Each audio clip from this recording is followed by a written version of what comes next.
Sunday's Abu Dhabi Grand Prix created an F1 Twitter storm like never before. Everyone seemed to have a view about how the race was run, but among all the post-race vitriol, there was a common theme. While Lewis Hamilton may have been robbed, nobody seemed to really begrudge Max Verstappen's first world championship. The Dutchman did nothing other than drive superbly and play to the rules on Sunday, so the decisions of the officials aren't his problem. Across the season he led 652 laps compared to Lewis's 303, so he could hardly be accused of being anything less than a worthy champion regardless of the controversial way in which he eventually won it.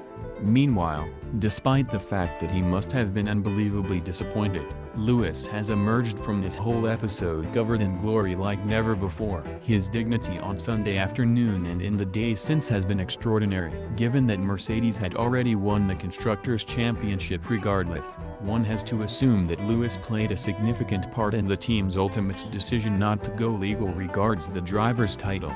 Fair play to him.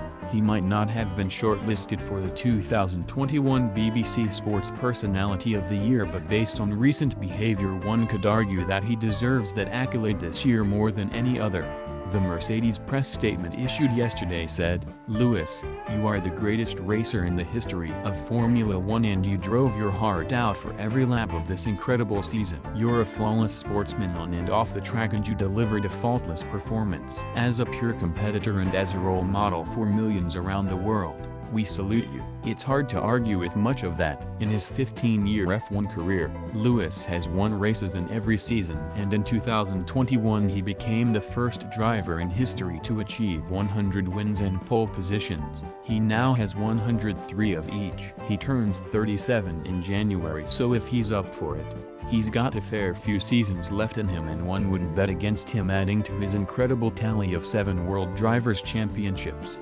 Lewis may not be universally liked, witness the boos at the post-qualifying interviews on Saturday, but I'll wager that he's recruited more fans in the last few days than an 8th World Championship could ever have delivered. On Wednesday Lewis received his knighthood, and his helmet bears the legend "Still We Rise." In the past week Sir Lewis has certainly risen.